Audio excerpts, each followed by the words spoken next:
शांति। आज 25 मई 2021 की बाबा की साकार मुरली है।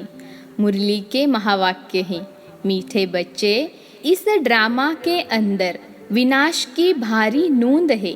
तुम्हें विनाश के पहले कर्मातीत बनना है। प्रश्न है, बाप के किन शब्दों की कशिश सम्मुख में बहुत होती है? उत्तर है, बाप जब कहते तुम मेरे बच्चे हो तो इन शब्दों की कशिश सम्मुख में बहुत होती है। सम्मुख सुनने से बहुत अच्छा लगता है। मधुबन सब बच्चों को आकर्षित करता है, क्योंकि यहाँ है ईश्वरीय परिवार। यहाँ ब्राह्मणों का संगठन है। ब्राह्मण आपस में ज्ञान की ही लेन देन करते हैं। गीत है, हमारे तीर्थ न्यारे हैं। ओम शांति। बच्चे जानते हैं कि हम अविनाशी यात्रा अथवा रूहानी यात्रा पर जा रहे हैं, जिस यात्रा से हम लौटकर मृत्यु लोक में नहीं आएंगे। मनुष्य तो यह बात जानते ही नहीं कि ऐसी यात्रा भी कोई होती है जहाँ से कभी लौटकर आना न पड़े। तुम लकी स्टार्स को अभी पता पड़ा है, यह पक्का याद करना है। हम आत्माएं पार्ट बजाती हैं। उस नाटक में ऐसे नहीं कहेंगे कि मुझ आत्मा ने यह वस्त्र पहनकर पार्ट बजाया, अब घर जाते हैं। वो तो अपने को शरीर ही समझते हैं। यहाँ तुम बच्चों को ज्ञान है, हम आत्मा हैं। यह शरीर रूपी कपड़ा छोड़ फिर दूसरा जाकर लेंगे। यह 84 जन्मों के पुराने कपड़े हैं। यह छोड़कर नई दुनिया में फिर नए कपड़े लेंगे। यह लक्ष्मी नारायण ने नए कपड़े पहने हैं ना, तुम्हारी ही राजधानी के हैं। तुम भी जाए ऐसे नए देवी कपड़े पहनेंगे। यहाँ तो कहते हैं मुझ निर्गुण हारे में कोई गुण नहीं। बाप ही फिर ऐसा गुणवान बनाते हैं। बाप कहते हैं मेरा भी पार्ट है, आकर फिर तुमको वाइसलेस बनाता हूँ। यहाँ है जीवन बंध धाम, रावण राज्य है। यह तुम्हारी बुद्धि में है। हम पतित से पावन, फिर पावन से पतित कैसे बनते हैं? तुम बच्चे जानते हो, कलयुग है अंधियारा। रावण राज्य का अब अंत है। राम राज्य की अब आदि होनी है। अभी है संगम। कल्प के संगम युगे बाप को ही आना पड़ता है। दुनिया वाले भी अब यह समझ रहे हैं कि अब विनाश का समय है और स्थापना अर्थ भगवान कहाँ गुप्त वेश में है। अब गुप्त वेश में तो तुम आत्माएं भी हो। आत्मा अलग है, शरीर अलग है। यह मनुष्य चोला गुप्त वेश है। बाप को भी इसमें आना है। तुम्हारे शरीर पर नाम पढ़ते हैं, उनको तो शरीर है नहीं। तुम भी आत्मा हो, वह भी आत्मा है। आत्मा का आत्मा के साथ अब मोह हुआ है। गाते भी हैं और संग तोड़ तुम संग जोड़ेंगे। जैसे आप मोहजीत हो वैसे हम भी बनेंगे। बाबा बहुत मोहजीत हैं। कितने ढेर बच्चे हैं जो काम चिता पर बैठ जल गए हैं। परम पिता परमात्मा आते ही है पुरानी दुनिया का विनाश कराने। फिर मोह कैसे होगा? पतितों का जब विनाश हो तब तो शांति का राज्य हो। इस समय सुख तो कोई को भी है नहीं। सभी तमोप्रधान दुखी बन गए हैं। यह है ही पतित दुनिया। शिव बाबा ही आकर स्वर्ग की स्थापना करते हैं, जिसका नाम शिवालय पड़ा है। शिव बाबा ने देवताओं की राजधानी स्थापन की, वह है चैतन्य शिवालय। और वह शिवालय जिसमें शिव का चित्र है वो तो जड़ हो गया। अभी तुम समझ गए हो कि लक्ष्मी नारायण बरोबर स्वर्ग के मालिक थे, पूज्य थे, अब फिर पूज्य बन रहे हैं। तुमको अभी ज्ञान है। तुम लक्ष्मी नारायण के मंदिर में जाकर उनको माथा नहीं टेकेंगे। तुम तो उनकी राजधानी में चैतन्य में जाते हो। जानते हो हम देवता थे, अब नहीं हैं। जो पास्ट होकर गए हैं उनके चित्र बनते हैं। लक्ष्मी नारायण के मंदिर सबसे जास्ती बिरला बनाते हैं, तो उनकी भी सर्विस करनी चाहिए। तुम जो यह लक्ष्मी नारायण के मंदिर बनाते हो, हम आपको इन्हों के 84 जन्मों की कहानी सुनाते हैं। युक्ति से यह सौगात देनी चाहिए। बाबा सर्विस की युक्तियाँ तो बताते हैं। माताएं जाकर बोले, आप उनके मंदिर तो बनाते हो, परंतु उनकी जीवन कहानी को जानते नहीं। हम जानते हैं और समझा भी सकते हैं। समझाने वाली बड़ी रसीली चाहिए। बाप भी बेट समझाते हैं ना। बाबा कहते, अगर छुट्टी नहीं मिलती है तो घर बैठे याद करो। यह तो जानते हो हम शिव बाबा की संतान हैं। मुरली तो मिल जाती है। ऐसे नहीं कि यहाँ आने से याद की यात्रा अच्छी होगी। घर में बैठने से याद की यात्रा कम हो जाएगी। बादल आते हैं रिफ्रेश होने, तुम भी आते हो रिफ्रेश होने। बाबा पास सम्मुख जाए, आत्मा को ज्ञान है। सम्मुख सुनने से अच्छा लगता है। बात तो वही है। देखते हो शिव बाबा कैसे बैठ बच्चों को समझाते हैं। बच्चे, तुम मेरे हो। तुमने 84 जन्मों का पाठ बजाया है। तुम जन्म मरण में आते हो, मैं नहीं आता हूँ। मैं पुनर्जन्म नहीं लेता हूँ, अजन्मा भी नहीं हूँ। आता हूँ परंतु बूढ़े तन में प्रवेश करता हूँ। तुम आत्मा छोटे बच्चे के शरीर में प्रवेश करती हो। मैं परम धाम से आता हूँ नीचे पार्ट बजाने। मैं विकारी के गर्भ में नहीं आता हूँ। मुझे कहते हो त्वमेव माता च पिता, मेरा कोई माँ बाप हो न सके। मैं सिर्फ शरीर का आधार ले पार्ट बजाता हूँ। तुम मुझे बुलाते हो दुख हर कर सुख देने के लिए। अब सम्मुख आया हूँ, आत्माओं से बात कर रहे हैं। यहाँ तो सब ब्राह्मण ही हैं। तुम बाहर जाते हो तो हंस और बगुले हो जाते हो। यहाँ मधुबन में तुमको संग ही ब्राह्मणों का है। आपस में ज्ञान की चीट-चाट ही करेंगे। हम अपनी राजधानी स्थापन कर रहे हैं। बाबा आया हुआ है। एक दो को यह युक्ति बाप को याद करने की बताते रहो। भोजन पर भी एक दो को इशारा देते रहो कि बाप को याद करो। बहुत बड़ा संगठन है ना, वहाँ तो विकारी साथ में रहते हैं तो उनकी कशिश होती है। यहाँ तो किसकी कशिश नहीं होती। वॉरियर्स के साथ रहते हैं। तुम्हारा कुटुंब यह है। बुद्धि में यही रहता है। जो कोई मिले उनको बाप का परिचय दे कि भगवान को याद करते रहो। दो बाप है ना, लौकिक बाप होते भी भगवान को याद करते हो ना, वो लौकिक फादर हैं। लौकिक फादर को गॉड फादर नहीं कहेंगे। यह है पारलौकिक बाप। जरूर गॉड फादर से वर्षा मिलता होगा। ऐसे ऐसे भू भू करते रहो। तुम ब्राह्मण हो ना, सन्यासी भी भू भू करते हैं ना।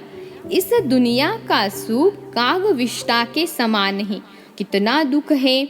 वह तो है हठ योग, निवृत्ति मार्ग वाले। उनका धर्म ही अलग है। तुम जानते हो सतयुग में हम कितना सुखी पवित्र रहते हैं। भारत प्रवृत्ति मार्ग का था। देवी देवताओं का राज्य था। जो पवित्र थे वही पतित बने हैं। पुकारते भी रहते हैं, हे पतित पावन आओ, और फिर कह देते परमात्मा सर्वव्यापी है। हम जाकर ज्योति ज्योत समाएंगे। पुनर्जन्म को भी नहीं मानते हैं। अनेक मत है ना। दिन प्रतिदिन वृद्धि होती रहती है। यह भी बताना है कि सन्यासियों की वृद्धि कैसे होती है। नागों की भी वृद्धि होती है। जिसका जो धर्म है उसमें ही रहने से फिर अंतमति सो गति हो जाती है। जिसका जो चास्ती अभ्यास करते हैं, जैसे कोई शास्त्र आदि पढ़ते हैं तो अंतमति सो गति, फिर छोटेपन में ही शास्त्र कंठ हो जाते हैं। अभी बाप कहते हैं मैं फलाना हूँ, यह सब देह अभिमान की बातें छोड़ दो। अपने को अशरीरी आत्मा समझो और बाप को याद करो। इस शरीर को देखते हुए भी नहीं देखो। देह सहित देह के जो संबंध आदि है सबको छोड़ो। अपने को आत्मा निश्चय करो, परमात्मा को याद करो। इसमें टाइम बहुत लगता है, माया याद करने नहीं देती है। नहीं तो वानप्रस्थी के लिए बहुत सहज है। बाप खुद कहते हैं, अभी तुम छोटे बड़े सबकी वानप्रस्थ अवस्था है। एक तरफ विनाश भी होता रहेगा, दूसरे तरफ जन्म भी लेते रहेंगे।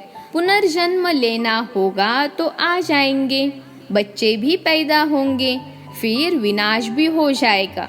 यह तो तुम जानते हो। कोई गर्भ में होंगे, कोई कहाँ, सब खत्म हो जाएंगे। सब अपना हिसाब चुकतू कर वापिस जाएंगे।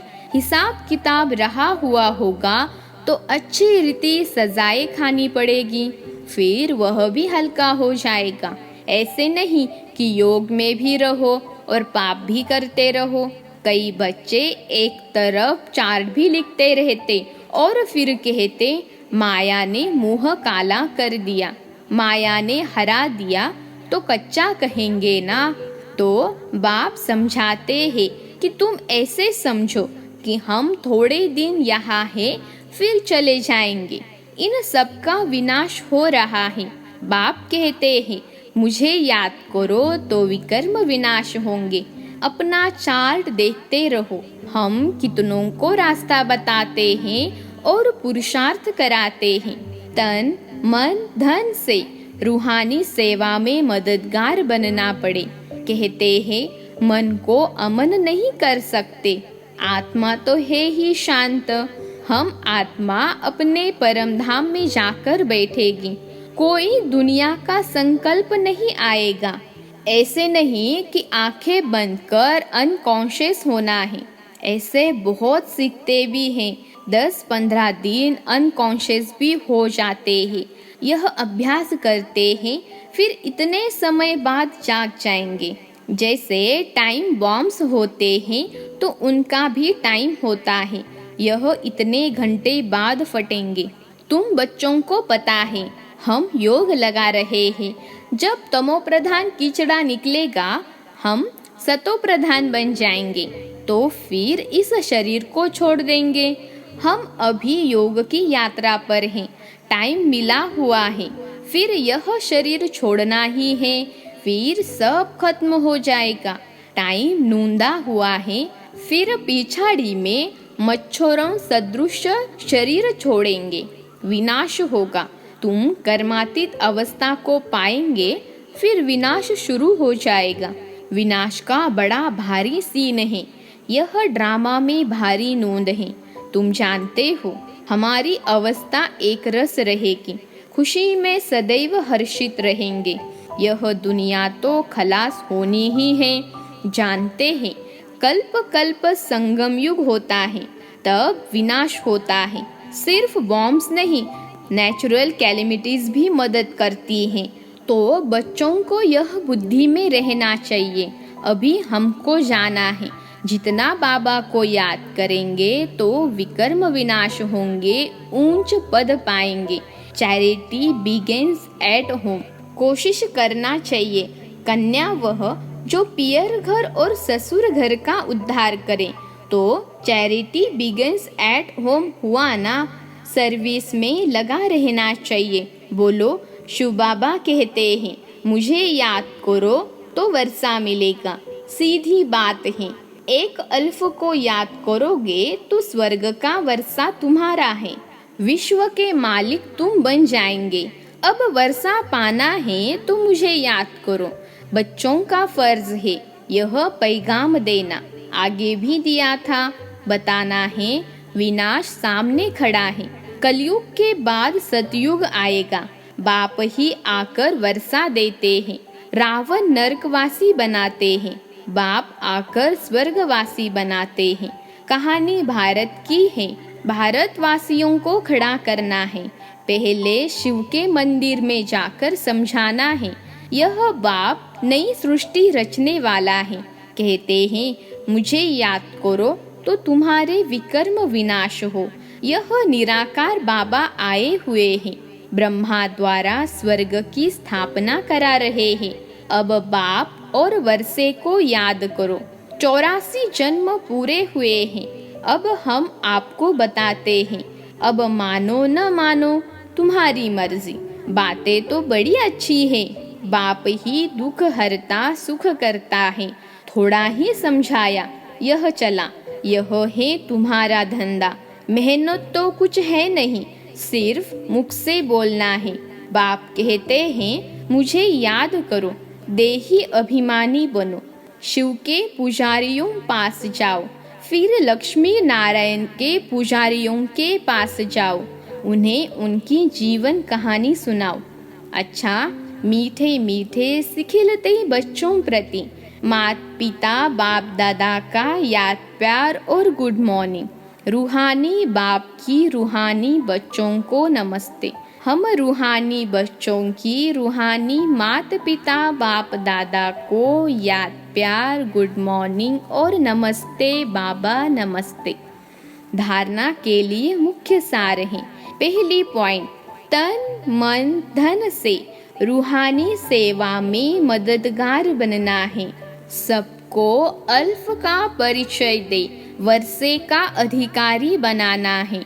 विनाश के पहले कर्मातीत बनने के लिए बाप की याद में रहना है। दूसरी पॉइंट है, बाप समान मोह जीत बनना है।